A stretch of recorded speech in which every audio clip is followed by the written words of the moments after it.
Hello students, मेरा नाम Umesh Kumar student. मैं आपको आज इस वीडियो में लगभग लगभग 175 से ज्यादा सवाल कराने वाला हूँ एमसीक्यू। तो स्टूडेंट, एक मैंने पेपर सॉल्व कराया था, उसमें एक दो क्वेश्चन में डाउट थे, है ना। उस पेपर के भी आप इस क्वेश्चन से मिला लेना। एक दो क्वेश्चन थे, उनको डाउट थे, वो मैं आप सही तरीके से बता दूंगा आपको। तो इस वीडियो को पूरा देखना। इसमें आपके पास एक पेपर पूरा लास्ट ईयर का है, 100 क्वेश्चन वो है, 75 क्वेश्चन और है इसमें। तो लगभग लगभग 175 प्लस क्वेश्चन है आपके। तो आप इसे आसानी से देख सकते हैं। देखिए पहला क्वेश्चन क्या है। पहला क्वेश्चन क्या है, ऑटोमॉर्फिज्म प्रिजर्व। ऑटोमॉर्फिज्म क्या प्रिजर्व करता है? कम्यूटेटिव।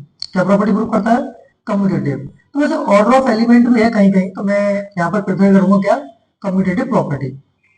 अगला है कि अगर f g से लेके g तक जा रहा है, डिफाइंड एफ एक्स बराबर X inverse, then x belongs to g, तो f कैसा होना चाहिए? अबेलियन। कैसा होना चाहिए? Abelian. The order of identity element, तो आइडेंटिटी एलिमेंट का ऑर्डर हमेशा कितना होता है? 1 होता है। इस चीज को ध्यान रखना। अगला क्वेश्चन है, the generator the generators of cyclic group. सबको पता है साइक्लिक ग्रुप के दो जनरेटर होंगे, ओमेगा और ओमेगा स्क्वायर। कहाँ है? ये रहा। एच बराबर एच भी लिखा है, तो उसका आंसर क्या होगा? ए बी इनवर्स के सिंबल करना चाहिए एच में। अगला क्वेश्चन है, एच और के आपके पास दो फाइनाइट ग्रुप दे रखे हैं। क्या दे रखे हैं? Finite group of G. Then तो ऑर्डर ऑफ एच के किस बराबर होता है? Order of H order of K divide में order of H intersection K बराबर। अगला क्वेश्चन है कि आपके पास द ग्रुप ऑफ ऑटोमॉर्फिज्म पूछे हैं साइक्लिक ग्रुप के, तो क्या होता है? वो अबेलियन होता है। कैसा होता है? अबेलियन। सेंटर ऑफ ग्रुप कैसा होता है? ध्यान रखना, सेंटर ऑफ ग्रुप हमेशा कैसा होता है? अबेलियन। तो कहीं कहीं पर भी नॉर्मली बोला गया है, करेक्टरिस्टिक बोला गया है, पर प्रेफरेंस आप दीजिए किसको? अबेलियन। ठीक है स्टूडेंट। अगला क्वेश्चन है कि G1 G2 आपके पास दो ग्रुप हैं, तो G1 क्रॉस G2 और E1 क्रॉस G2 की बात करें तो उसका आंसर क्या होगा? नल। ये गलत है। इसमें इसमें ये सवाल गलत है, तो उसका आंसर आएगा ए। E1 intersection E1 comma E2, I think, या फिर अब एक बार चेक कर लेना, मैंने प्रीवियस वीडियो में कराया है, इसका आंसर ये नहीं है इसमें। ठीक है ना। आई थिंक या तो E1 कॉमा E2 है, या फिर आपका ये वाला होगा। तो अब मेरे हिसाब से ये वाला आंसर है E1 कॉमा E2। इंटरसेक्शन में E1 इंटरसेक्शन E2 भी हो सकता है, एक बार चेक कर लीजिएगा, ये वाला ये है। पर ये तो कंफर्म नहीं है, इसका जीरो तो नहीं आएगा। ठीक है। अगला क्वेश्चन है कि अगर G कोई कम्यूटेटिव ग्रुप है, देन तो क्या होना चाहिए? G, तो आपको पता होना चाहिए G एक अबेलियन होता है। कैसा होता है? अबेलियन। इनवर्स पूछा है, तो सिंपल है, इसको जस्ट वन की मैपिंग बनानी चाहिए, 3 की 2 आनी चाहिए। तो 3 की मैपिंग 2 यहाँ आ रही है, और 3 की यहाँ पर 2 भी आ रही है, यहाँ नहीं आ रही और यहाँ नहीं आ रही। अब 2 की 3 आनी चाहिए, 2 की 3 यहाँ आ रही है, नहीं आ रही। तो कौन सा ऑप्शन हुआ? डी। अगला क्वेश्चन है कि अगर जी से लेकर जी तक कोई होमोमॉर्फिज्म दे रखी है, then F is automorphism if, कब? जब वो 1 1 भी होगा और ऑन 2 भी होगा। हमसे पूछा है साइक्लिक ग्रुप ऑफ 5 5, तो उसका निकाल देंगे 5 5। तो 5 5 की वैल्यू क्या होती है? 4। तो आंसर क्या हो जाएगा इसका? 4। अगला क्वेश्चन है, how many different ways can a group of order 9 be represented as a group of automorphism. तो सभी को पता है, हम उसको फैक्टोरियल n तरीके से लिख सकते हैं। f इंटू जी की वैल्यू पूछी गई है इसमें। देखो, वैसे तो तरीका गलत है बुक्स में, तो आप लोग इतना कर सकते हैं।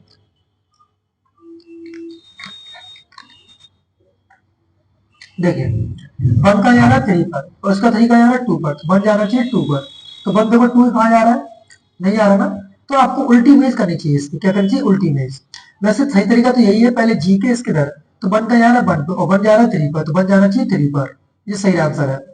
2 जा रहा है 3 पर, और 3 जा रहा है 2 पर, तो 2 जाना चाहिए 2 पर। तो उसका राइट आंसर ये होगा। पर किताबों में कहीं कहीं क्या कर रखा है, किसी किसी बुक्स में ऑथर्स ने, कि एफ इंटू जी किया है, पर हम करेंगे क्या? जी इंटू एफ इंटू जी करेंगे। ठीक है ना।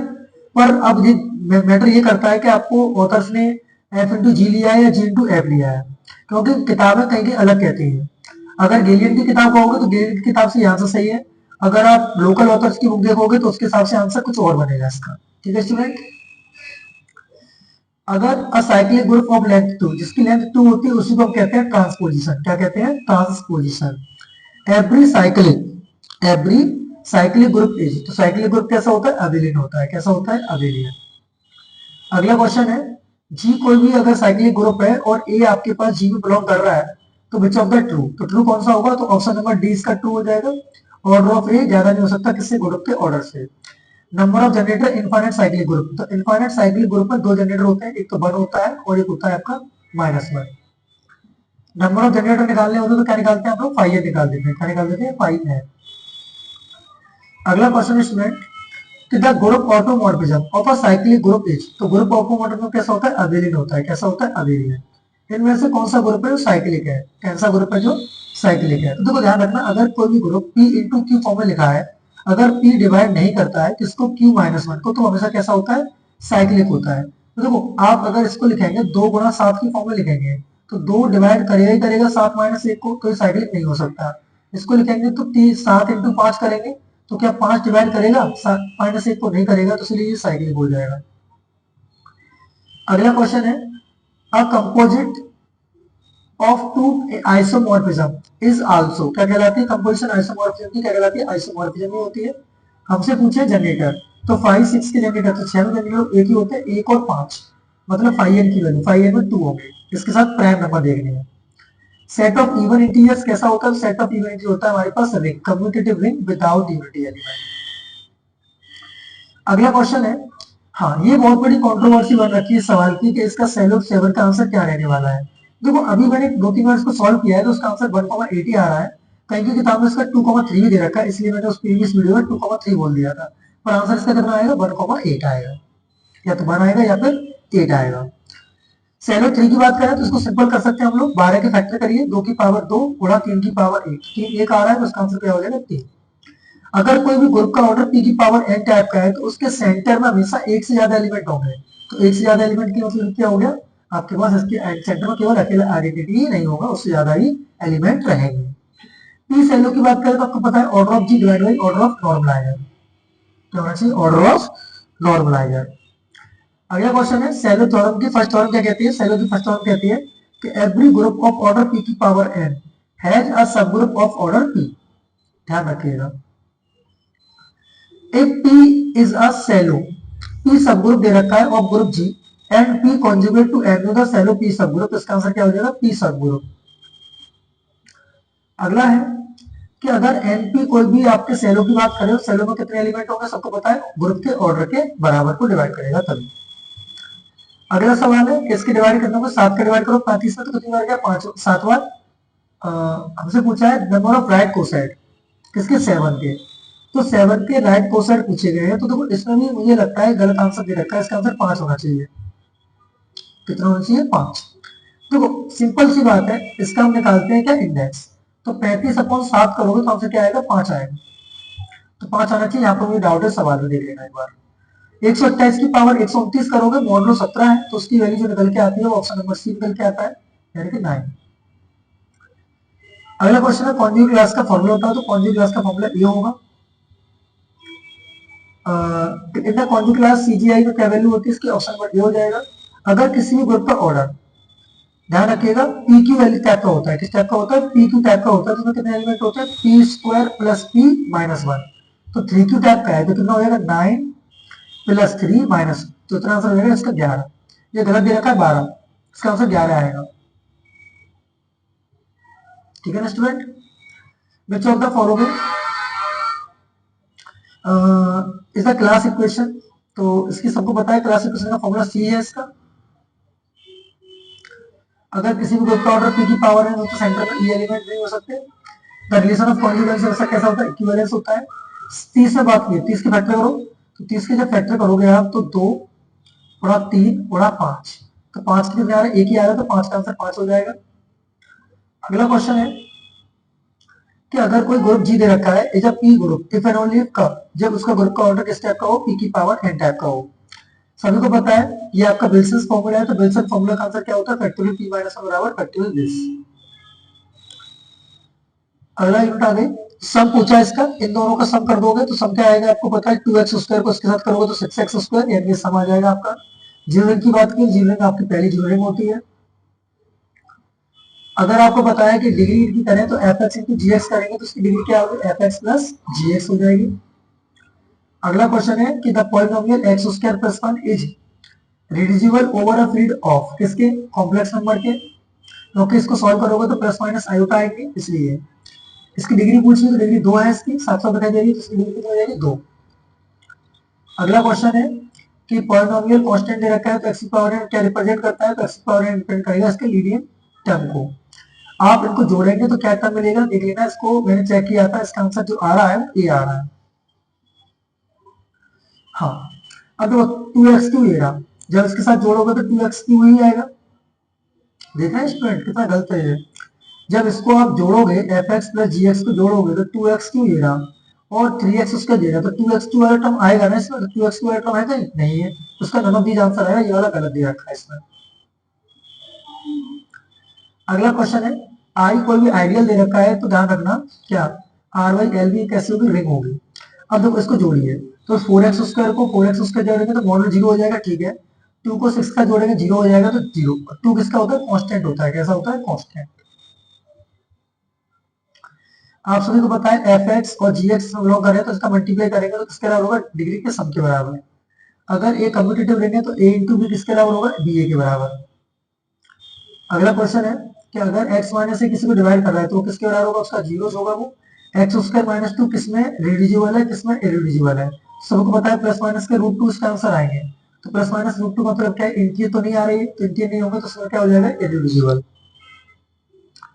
अगला क्वेश्चन है अ डिवीजन रिंग, तो डिवीजन क्या होती है, टू एलिमेंट होती है डिवीजन रिंग के पास कम से कम कितने एलिमेंट होने चाहिए, दो एलिमेंट, और रिंग के पास कम से कम एक एलिमेंट, इस चीज को ध्यान रखना। रिंग ए स्क्वायर बराबर ए होता है, उसे बुलियन रिंग कहते हैं, ठीक है। और which of the following is not a ring, तो सबको पता है क्या कि ये रिंग नहीं बनेगी, क्लोजर प्रॉपर्टी होल्ड नहीं कर पाएगी पहली बात तो ये। ए स्क्वायर बराबर एक स्टेप की रिंग होती है, बुलियन रिंग होती है, बताया था मैंने आपको। -5 की वैल्यू पूछी है, तो -5 में हम 7 जोड़ेंगे तो कितना आएगा, 2 आएगा, तो उसका आंसर क्या हो जाएगा, ए। एवरी फाइनाइट इंटीग्रल डोमेन, तो फाइनाइट इंटीग्रल डोमेन क्या होता है, फील्ड होता है। यूक्लिडियन डोमेन क्या होता है, field with a Euclidean norm. अगला क्वेश्चन क्या है, which of the following rings is not a Euclidean domain, तो क्या होगा, rational number. Which of the following is not, तो इवन नंबर कभी नहीं होता है। अगला क्वेश्चन है, अगर कोई भी चीज अगर कोई भी चीज को डिवाइड करें तो उसका आंसर क्या होगा, ट्रांजिटिव पॉइंट डिविजिबिलिटी होगा। गॉसियन इंटीग्रल की यूनिट्स पूछी है, सबको पता है plus minus iota plus minus ये होती है। हाँ, ये इंपोर्टेंट सवाल है। अगर आर यूक्लिडियन रिंग है, ए और बी आपके पास टू नॉन जीरो एलिमेंट दे रखे हैं, तो उसके साथ क्या होगा, बराबर नहीं होगा। इसको चेक कर लेना, इसका आंसर एक बार। यूनिट्स पूछ ली है तो सबको पता है प्लस माइनस वन भी होती है, प्लस माइनस आई भी होती है, उसके चारों ऑप्शन से हो जाएंगे इसके। हाँ, ये भी इंपोर्टेंट सवाल है कि इनमें से कौन सा करेक्ट नहीं है। ध्यान रखना, पीआईडी हर एक पीआईडी यूएफडी नहीं हो सकता, पर हर एक यूएफडी पीआईडी हो सकता है।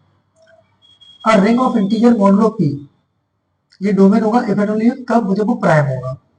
The unit element of order integral domain की बात करें तो यूनिट एलिमेंट क्या होता है, आपको पता है, 1 होता है। अगला क्वेश्चन है, every finite integral domain is, क्या होता है, फील्ड होता है। R4 के बेसिस पूछे हैं, सबको पता है 0,0,0 होंगे, इनमें से कौन सा वेक्टर स्पेस नहीं बनेगा, सभी को पता है R/C नहीं बनेगा, क्योंकि अपने सुपर फील्ड पर नहीं बन सकता वो। डायमेंशन बी अपॉन आर की वैल्यू दे रखी है, तो देखो इसको अगर मैंने आर का, आर बराबर डायमेंशन ऑफ बी तो एन हो जाएगी, इसकी वैल्यू एन मान लीजिए, तो एन बराबर क्या हो जाएगा आपका, एन माइनस आर हो जाएगा, तो ऑप्शन नंबर सी सही हो जाएगा। अगर आप अगले क्वेश्चन की तरफ जाते हैं, तो इसकी डायमेंशन तो एक है और इसकी 3 है, तो 3 में से एक गया तो कितना बचा, 2, है ना। ये भी सवाल देख लेना एक बार स्टूडेंट आपको, मेरे हिसाब से इसका पता नहीं किस तरीके से मैंने आंसर किया है। ये हमें पूछा गया है रिलेटिव बेसिस, तो रिलेटिव बेसिस तो हम इस तरह से नहीं निकाल सकते इसके, ठीक है।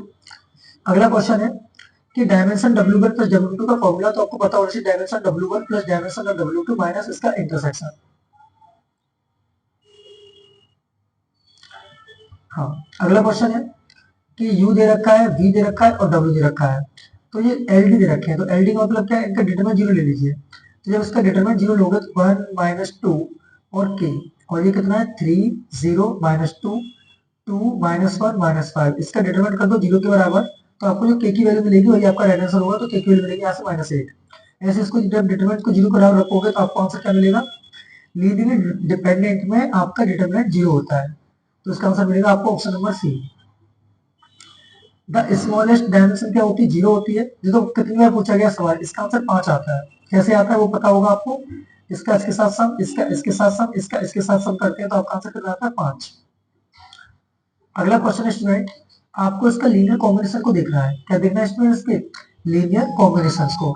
तो लीनियर कॉम्बिनेशन को हम किस तरह से देखेंगे, अल्फा 1 दे रखा है, अल्फा 2 दे रखा है और अल्फा 3 दे रखा है आपको, तो आपको क्या करना है, इसमें रख के देख लेना है। तो इसमें रख के देखेंगे आप अल्फा 1 अल्फा 2 अल्फा 3, तो ऑटोमेटिक ये वाला पॉइंट आपको मिल जाएगा। तो इसका ऑप्शन नंबर ए सही है। क्वेश्चन नंबर 86 की बात करें, इनमें से n डायमेंशनल वेक्टर स्पेस क्या होगा, तो इसका ऑप्शन नंबर सी हो जाएगा। W कोई भी सबस्पेस दे रखा है तो देन तो क्या होगा, बराबर का वो भी डायमेंशन जब वो खुद बराबर होंगे।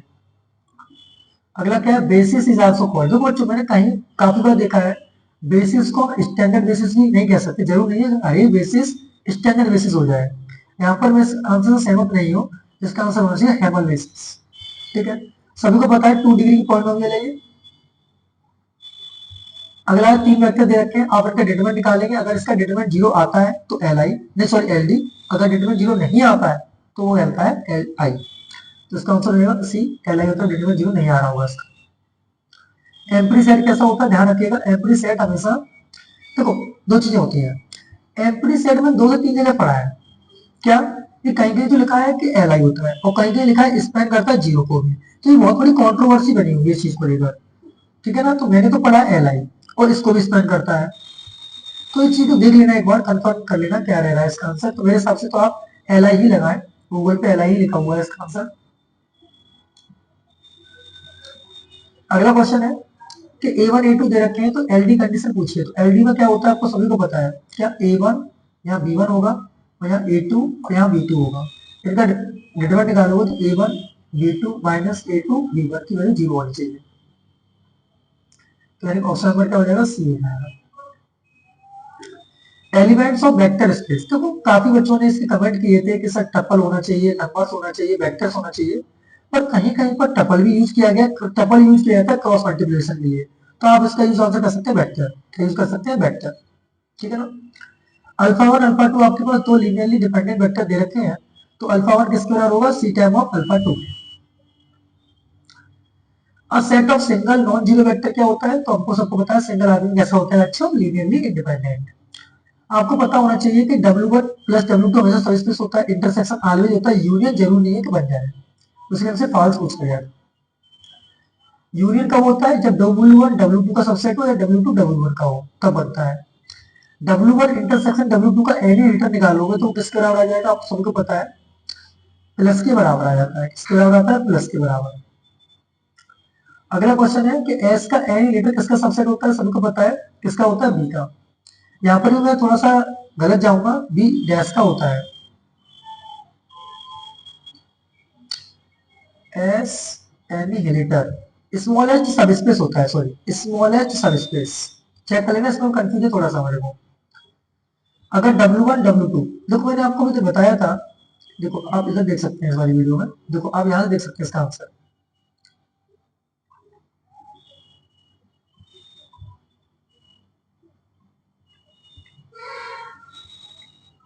आई थिंक ऊपर है,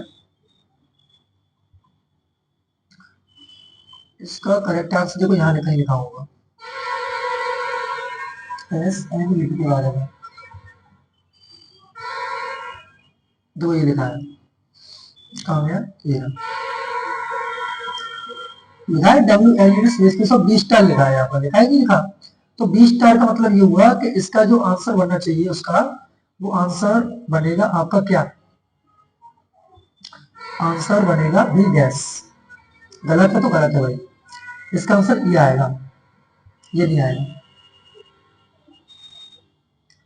अगर W1 W2 दो डिस्जॉइंट साइड दे रखे हैं तो उनका इंटरसेक्शन कैसा होगा, फाइव होगा, सही बात है। एम के पास एक डायमेंशन है, एन के पास एक डायमेंशन, इनका डायरेक्ट सम करोगे तो पूरी पूरी ओवर सी बन जाएगी, यानी कि 2 डायमेंशन का बन जाएगा। देखो 3 बेसिस है, एक रेस्ट्रिक्शन है, तो 3 में से एक गया तो कितना बचे, 2। ये भी गलत दे रखा है इन लोगों ने, पता नहीं, 2 आएगा इसका आंसर। ये तो एल आई होते ही है, तो एल आई इसका आंसर ये हो जाएगा। अब देखो इसको जोड़ना है सिर्फ, तो जब इसको जोड़ोगे बाई से बाई कैंसिल हो जाएगा, तो क्या बचेगा एक्स, तो एक्स लगा दो। 2 क्रॉस 2 मैट्रिक्स में कितने एलिमेंट होंगे, 4। अब आपको डायमेंशन ए प्लस की पूछी, डायमेंशन की 3 हो जाएगी, तो 2 इसकी है और एक अगर है तो कॉमन में 3 ही आएगी। अगला सवाल है कि अल्फा और बीटा दे रखे हैं तो इनका इनवर्स करेंगे तो आपको आंसर मिलेगा इसका पहला वाला, काफी ज्यादा सॉल्व करने वाला मिला है मुझे। अगला क्वेश्चन है, अगर बी डायमेंशन के पास n एलिमेंट है तो उसके पास भी कितने एलिमेंट होंगे, n ही होंगे। R2 और R का बेसिस पूछा है तो R2 और R देखो, देखना इसमें क्या गलती है, देखो इसका डबल है, 5 गुना है तो ये नहीं होगा। हमें पूछा नॉट बेसिस, तो नॉट बेसिस का मतलब है कि कोई वेक्टर दूसरे वेक्टर के अल्फा टाइम ऑफ लिख जाए, ठीक है। ये तो काफी बार पूछा गया सवाल है। इनमें पूछा है कि एल आई, एल आई का होता है उसका डिटरमिनेंट जीरो नहीं होता है। वेक्टर स्पेस की कंडीशन पूछी है तो वेक्टर स्पेस में क्या होगा आपका, ऑप्शन नंबर डी हो जाएगा, नहीं होगा, ध्यान रखना। इसके आप जब एफ निकालोगे तो cos 2x और sin 2x इसके सॉल्यूशन होते हैं, तो cos 2x sin 2x का ये स्टैंडर्ड बेसिस के लिए पूछा है तो उसका आंसर ये हो जाता है।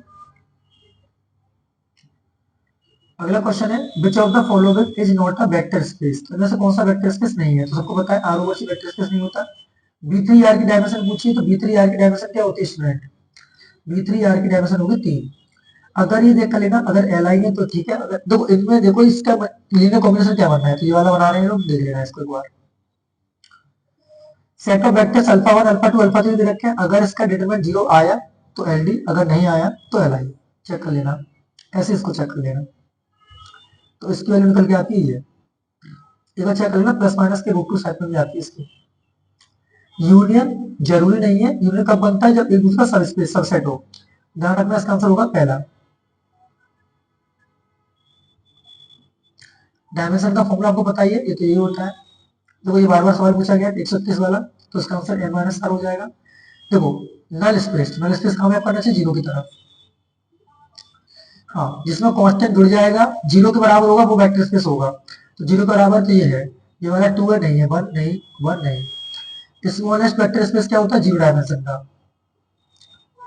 अगला देखो यहाँ पर दो डायमेंशन है और एक रेस्ट्रिक्शन, दोनों से एक दिया तो क्या बचा, एक।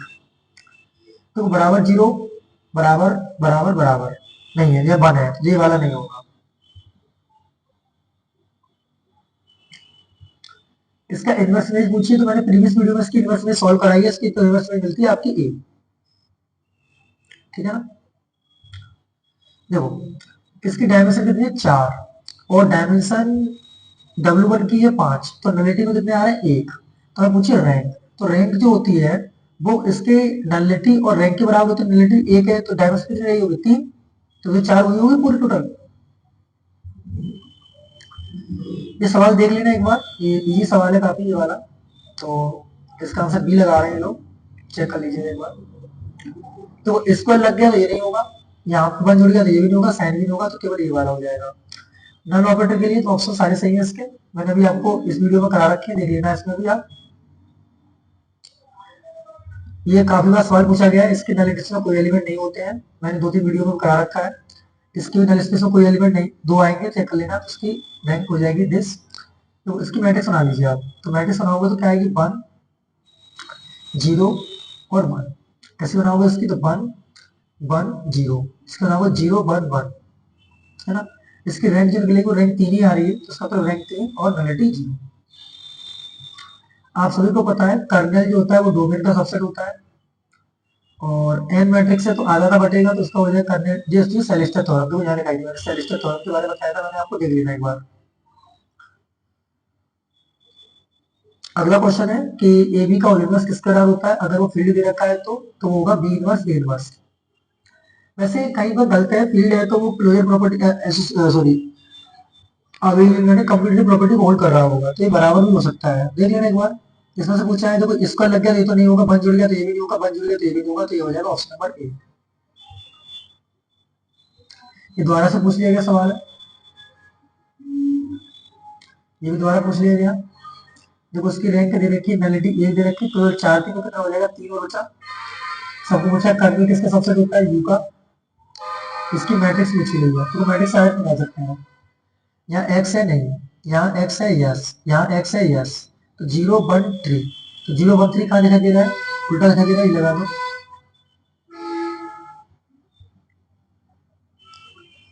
हाँ, इसमें पूछा है ए इनवर्स, तो ए इनवर्स का पूरे में मल्टीप्लाई कर दो, तो ए इनवर्स मल्टीप्लाई करोगे तो क्या होगा, 3a² हो जाएगा, ये 2a हो जाएगा, और ये 5 हो जाएगा आई, और प्लस ए इनवर्स बराबर 0। तो जहां से ए इनवर्स जब निकालोगे तो बराबर में सब माइनस के आएंगे ये वाले, तो माइनस के 3a² माइनस के 2a माइनस के 5i, ये देखो 5 है, आई तो है नहीं है, तो उसका आंसर नन ऑफ दीज हो जाएगा। हमको पता है 2 से 2/3 की मैट्रिक्स नहीं है, तो 2/3 तो 2/3 मेरा कोडोमेन इंटू डोमेन होता है। क्या होता है? Codomain into domain. तो इस तरीके से आप कर सकते हैं। तो अब आपके पास बात आती है कि अगर आपके पास कोई मैट्रिक्स दे रखी है 3/5 की, कितना दे रखी है? 3/5 की दे रखी है matrix, then the rank of A transpose दे रखा है इज एट मोस्ट। तो एट मोस्ट की बात करें तो हम लोग इसकी आंसर हो जाएगी आपकी 3, क्योंकि आपको पता है इन दोनों में मिनिमम आंसर होता है। क्या होता है इसका? दोनों का मिनिमम। तो मिनिमम कितना है? 3 है, तो 3 हो जाएगा। फंक्शन ऑफ ए अल्फा और प्लस बी बीटा की बात करें तो क्या होगा? वो लीनियर फंक्शन हो जाएगा। क्या हो जाएगा? लीनियर फंक्शन की डेफिनेशन है ये। अगला क्वेश्चन है, इसको करना है तो इसका जब निकालोगे तो लैम्डा स्क्वायर माइनस सम सम करोगे तो कितना आएगा आपका? एक आएगा। तो लैम्डा की वैल्यू कितनी आएगी? सीधे एक आ गई यहाँ से। अगला क्वेश्चन है, x माइनस 3 से आप इसको डिवाइड करेंगे तो सबसे पहले इसको जेड पाई में प्रॉपर्ली कन्वर्ट कर लेना। जेड पाई में कन्वर्ट करोगे तो ये प्रॉब्लम किस तरीके से आ जाएगी? 3x³ प्लस एक्स स्क्वायर हो जाएगा, और ये प्लस 2x और प्लस के 3 हो जाएगा। तो इसमें आप लगाना फिर x माइनस 3 का डिवाइड। ठीक है, तो जो आंसर मिलेगा आपको, इसमें किससे डिवाइड करना है पहले आप बताओ। आप करेंगे किससे? पहले 3x की बनाने के लिए तो आप पहले करेंगे 3x² से। तो देखो 3x² ये मिल गया, ठीक है, तो ये आंसर हो जाएगा आपका। कर लेंगे 3x² तो कितना आएगा? 3x² प्लस सॉरी माइनस के 9x, इसको भी चेंज कर लेना आप। जब x का डिवाइड देंगे तो +2 हो जाएगा, यहाँ पर क्या हो जाएगा? +2, तो ये हो जाएगा 6x। सॉल्व कर लेंगे तो आपको लगभग लगभग पहला आंसर मिल जाएगा इसका। आइगन वैल्यू पूछनी है तो देखो इन दोनों का सम करो, तीनों तो 5 हो रहा है, ऐसा कौन सा ऑप्शन है इसका सब 5 हो रहा है? पहले का हो रहा है टीएस का होल इनवर्स क्या होता है? एस इनवर्स टी इनवर्स होता है। 1 और आई चेक करो, 1 और आई कहाँ है? 1 और आई ये रहे। आइगन वैल्यू पूछ दो, इसका सम करो, इसका सम कितना आ रहा है? इसका सम आ रहा है, देखो 1 से 1 कटेगा तो 1 आ रहा है। ऐसा कौन सा ऑप्शन है इसका सम 1 आ रहा है? देखो एक तो इसका आ रहा है और एक इसका आ रहा है, और तो किसी का नहीं आ रहा सम 1, तो इसका आ रहा है। तो इस टाइप के कंडीशन में क्या करेंगे आप लोग? इसका डिटरमिनेंट निकाल लेंगे। क्या निकालेंगे? डिटरमिनेंट। जब डिटरमिनेंट निकालेंगे तो डिटरमिनेंट आएगा इसका 5। तो आपस में सबका मल्टीप्लाई कर दो, किससे 5 हो रहा है? तो इससे तो नहीं हो रहा, इससे भी नहीं हो रहा, इससे भी नहीं हो रहा, तो ऑप्शन नंबर ए हो जाएगा इसका। अगला क्वेश्चन है कि एफ 2 से लेकर 2 तक जा रहा है। देखो हम सिंपल कर सकते हैं किस तरीके से, कि ऐसा कौन सा ऑप्शन है कि 1,0 पुट करने पर आंसर 2,3 आ रहा हो। तो इसमें हो रहा है केवल ऐसा। देखो 1 0 पुट करो, 1 और 0, तो 1 को 2,3 आ गया, सही है। ऐसे 0,1 पुट करो, तो 0 पुट करोगे यहाँ पर तो -1 आएगा, सही है। और 1 पुट करोगे यहाँ पर तो ये हो जाएगा 0 1, तो 1 आएगा, सही है। तो यानी ऑप्शन नंबर डी सही है इसका। A linear system is called consistent कब? जब उसके पास कम से कम एक सॉल्यूशन होगा तो उसे कंसिस्टेंट कहेंगे हम लोग। A linear map T B से लेके बी की तरफ जा रहा है तो कैसा होता है? लीनियर ऑपरेटर होता है। कैसा होता है? Linear operator. इसकी आइगन वैल्यू पूछिए, देखो अपर ट्रायंगुलर मैट्रिक्स है तो इसकी जो आइगन वैल्यू होगी वो यही हो जाएगी 1 3 -1। तो कैसे हो जाएगी? 1 3 -1। प्रोडक्ट किसके बराबर होता है? डिटरमिनेंट के बराबर होता है, मैंने आपको बता दिया था। एवरी स्क्वायर मैट्रिक्स सेटिस्फाई अपने इक्वेशन को सेटिस्फाई करते हैं, उसको बोलते हैं कैली हैमिल्टन थ्योरम। हमें ध्यान रखना, आपके पास कैरेक्टरिस्टिक का अगर कोई मैट्रिक्स सिंगुलर है तो उसकी कम से कम एक आइगन वैल्यू कैसी होगी? 0 होगी। अगला आ गया कि एस पर का आएंगे तो इसमें एस पर आ जाएगा, क्योंकि एस पर का जो फर्क होता है वो एस के बराबर होता है, तो इस पर के बराबर हो जाएगा, इसका इंटरसेक्शन के बराबर आ जाएगा, है ना। अगला क्वेश्चन है कि अगर कोई वेक्टर स्पेस दे रखा है बी और एफ तो ऑर्थोगोनल कब होता है? ऑर्थोगोनल होता है उसका क्या? जब उनका डॉट प्रोडक्ट कैसा होता है? 0 होता है। अल्फा दे रखा है, बीटा दे रखा है, इसमें से घटाइए और लेंथ निकाल लीजिए। लेंथ आती है √66 इसकी। कैसे? अंडर रूट में इसमें से घटाओ 4, 4 का वर्ग 16 प्लस इसमें से घटाओ तो ये हो जाएगा 3, 3 का वर्ग 9। इस तरह से निकाल देंगे हम लोग, ठीक है। स्वाज इक्वलिटी के बारे में तो पता ही होगा आपको। अगला क्वेश्चन है, अगर x कोई भी इनर प्रोडक्ट स्पेस दे रखा है तो नॉर्म x की वैल्यू क्या दे रखी है? 0। तो इसका ऑप्शन नंबर ए हो जाएगा। अल्फा की वैल्यू ये रखी है तो रूट में निकालोगे तो 1 + 4 + 25, तो क्या आंसर आएगा इसका? Option number A. अगला सवाल है, एक एन इनर प्रोडक्ट दे रखा है तो ये ट्रायंगल प्रॉपर्टी है, ट्रायंगल प्रॉपर्टी के बारे में पता ही होगा आपको। एल डी के लिए कंडीशन ये होती है, बहुत इंपॉर्टेंट सवाल है 7वां। अब देखो इसकी आइगन मैट्रिक्स पूछी तो सिंपल है 1 या 5 या -9 या -9, तो ये हो जाएगा। अब इसकी रैंक पूछी है, रैंक कैसे निकालेंगे? सिंपल इसकी मैट्रिक्स बना लेंगे, तो 1 यहाँ पर 2 यहाँ पर, इसके आगे कर दो तो -1 -1। तो रैंक तो इसका डिटरमिनेंट जीरो तो नहीं होगा, तो रैंक क्या हो जाएगी इसकी 2 हो जाएगी। इसका नॉर्म पूछा है 4 का वर्ग प्लस 3 का वर्ग, तो 5 हो जाएगा। मैंने बताया था पॉजिटिव डेफिनेट के लिए, देखो मैंने आपको सारी कंडीशन बता रखी है इसमें। आप यहाँ से जाकर देख सकते हैं, लास्ट वाला पेज था ये वाला, सारी कंडीशन दे रखी है, देखो ये वाली आप पढ़ लीजिएगा, आपके सारे सवाल हो जाएंगे इस टाइप के। तो उसका सवाल क्या पूछा है, इससे पूछा है पॉजिटिव डेफिनेट, तो सारी आइगन वैल्यू कैसे होनी चाहिए, पॉजिटिव होनी चाहिए या फिर जीरो से बड़ी होनी चाहिए। बेसेल इनइक्वालिटी की प्रॉपर्टी क्या होती है, ये होती है। कॉची स्क्वायर इनइक्वालिटी क्या होती है, ये होती है। ये बता दिया मैंने आपको, और ये भी क्वेश्चन मैंने आपको करा ही दिया है। तो इसका ऑप्शन नंबर डी आता है। अगर ऑर्थोगोनल हो जाता, क्या हो जाता, ऑर्थोगोनल देता तो ये आता है इसका आंसर। तो उम्मीद है स्टूडेंट की ये वीडियो आपको पसंद आएगी। Thank you student.